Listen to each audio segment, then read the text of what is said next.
namin may pinakamagandang poster.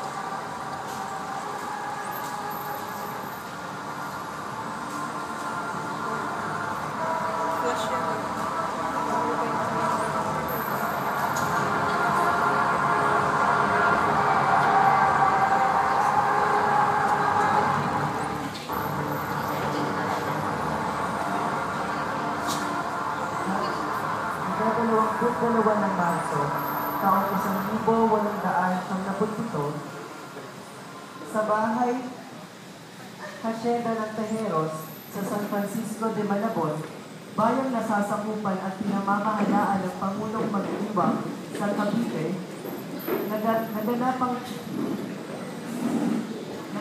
isang kapulungan na dinadala ng mga Pinoy at mga kaalit ng Pangulong Magdiwang. Kabilang sa mga pinang-aaliyahan at naman ay ang Supremo ng Kataas-taasang Katipunan na si Andres Bonifacio.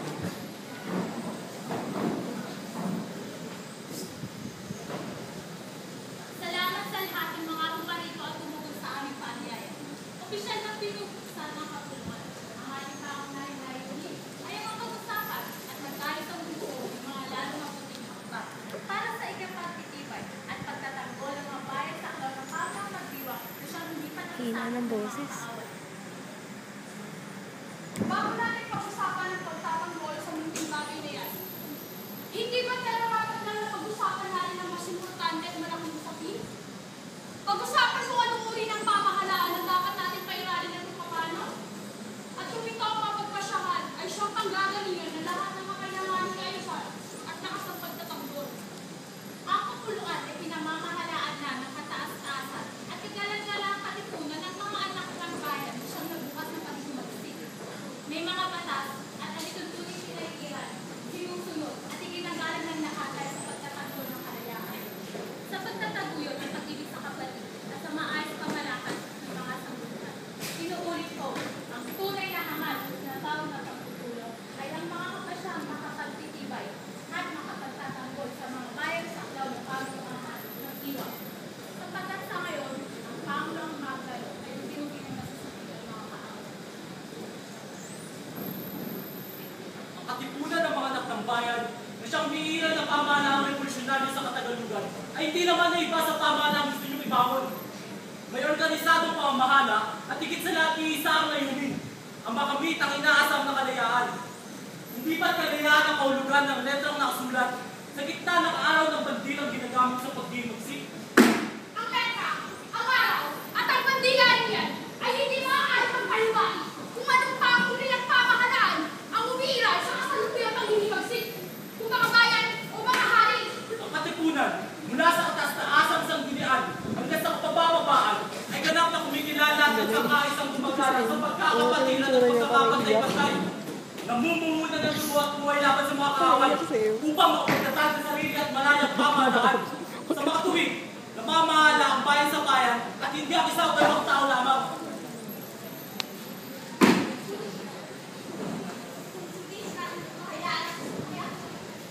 Hayaan na lang ang kasalukuyang kalagayan ay lahat ng mga nagdimagsik ay magiging magsulat na lamang ng mga pulisan o kaya'y mas nasabi pa. Pagiging kapatas namin tayo ng mga hayop na hiniwalaan sa mga kabilan.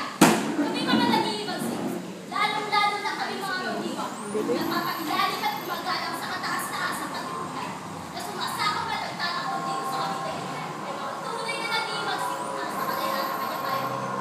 Hindi mga tulisan sa mga bago sa hindi kanyang pagkakali at kayamanan at hindi maaaring yan tulad sa mga hayop. Sapagkat marunong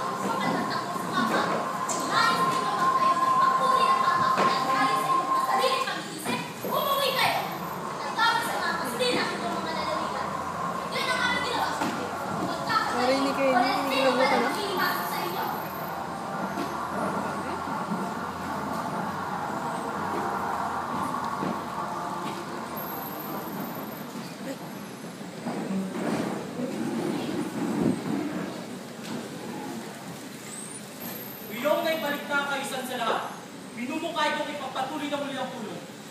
Ipagpatuloy na ninyo ang mataas sa Supremo. Hindi na naman ang boses nito. Subalit ay kung nakita ng Pangulo. Dahil ang nakita na May nahon kasi. ay isang bagay na siyempre nalabas sa kanyaya sa tao ng Supremo. Kung gayon, bakit hindi na lamang ang Supremo Andres Bonifacio ang mamulo sa tulong? Siya ang ngayon pinagsilag sapagkat siya ang manakalipunan at maging magsisi. Malugod ko ang tinatanggap na pamunuan ng kapulong ito. Bagamat nais ko rin ipabatid sa inyong lahat na hindi maaaring mangyari ang pagtatayo ng isang bagong pamahalaan. Unang-unay, wala rito ang mga ginagawa natin sa ibang mga lalawigan at sanggunian. Si Emo. Upay, mayroon ng pinagkasundo ang pagbubuo ng isang lubong tagapagbatas sa naganap na pulong sa Imus. Teka, gano'n Ang tinatawid ng karamihan sa mga bayan ay wala nang Dami na si Harold, dami na si Harold. kung dadating ng pinatawad galing sa ibang mga bayan. At yung tulong sa Imus ay walang bisa at kabuluhan. Dahil sa kakulangan ng haka. Yamang mga ninyo na magbago ng isang matas na pamahalaang makapagdugan sa pag-imagsing at pawalan ng pisa ang pinagtibay ng pagbubuo ng isang lubong tagapagbatas. Ako, sa aking pagkapresidente Supremo, nakatas na asang kagalang-galangang katipunan ng mga anak ng bayan ay sumasang-ayon at sumusunod sa inyong mga kaibigan. Lights off. Natapwat, sinanayaan ko ang lahat na tayo kumilala at gumalang sa isang simulaing mapagpapatayan ng ating mga pasya. Sa pulong na ito at sa lahat ng magaganap na pulong, ating pagkitaganan, pahalagahan at sundin ang pasyado na kararami. Bago natin simulan ang pag-aaral, nais ko lang muling ipaalala na kung lumabas na nahalala sa dami ng boto ay siyang susundin at ikagalan ng lahat, maging gaano man ang kanyang kalagayan sa opisanan at maging gaano man ang naabot at taas ng pinag-aralan o halabuhan. Tama na, tama na. Dapat! Dapat! Dapat kayo may batay! Ano parang natatawa si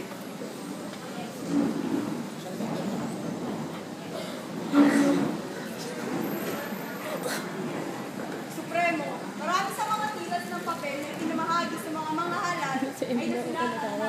Sa ngayon, binabalik na ng ibang mga manghahalal ang kanilang balota na hindi man lamang nila sinulatan.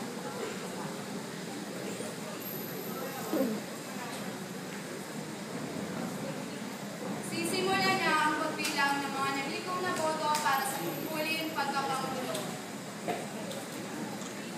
Ang unang balota ay naglalaman ng boto para sa nominadong si Andres Bonifacio.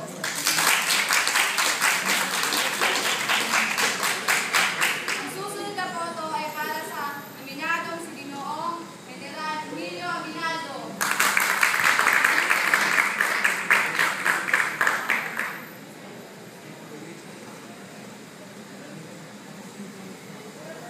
Matapos ang ginawang pagbilang sa lahat ng mga boto, malugod kong ipinapahayag sa inyo na ang nagwagi bilang Pangulo ay si General Emilio Aguinaldo.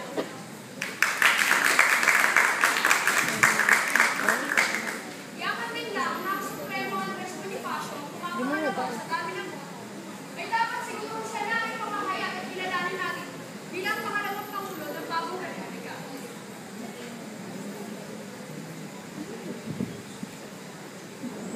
Gayong walang kalinais na sumang-ayon at tumungo sa ikalong na resolusyon.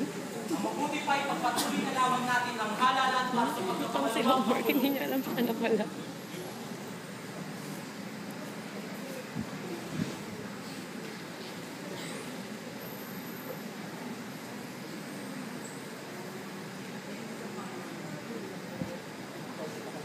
Matapos na mabilang ang lahat ng mga boto sa pagitan nila Ginoong Mariano Alvarez, Ginoong Mariano Trias at Ginoong Andres Bonifacio, opisyal na ipinapahayag na ang nagwagi bilang pangalawang Pangulo sa dami ng narito nitong boto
Malinaw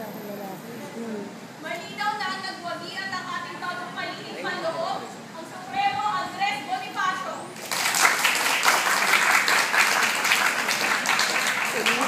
Mga kapatid, ang tungkulin kaninyong panloob ay totoong malaki at maselan na halos sinlaki na rin sa pagkapangulo.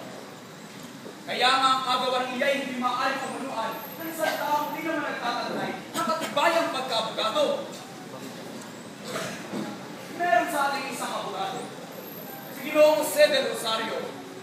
Kaya ating tutulan ang katatapos lang na nahalal na wala namang katibayan ng pinag-aralan. Hiran natin si Ginoong Jose del Rosario! Hindi ba't ating napagkaisahan ay kagana ang kapasyahan ng marami? Maging naman ang uri ng kalagayan ng tao na bigyan ng uri ng tahanan. Dahil dito, hinihingi ko sa iyo, Tirona, na bawiin ang iyong mga payag at bigyan parangalan sindi ng puri ng mga pangalan at tahanan. Walang yan, Tirona! Walang tao! Ako, pagkapangulo ng kulangan ito, at pagka-presidente supremo ng Katipunan, pinapayag ko na sagot ko ng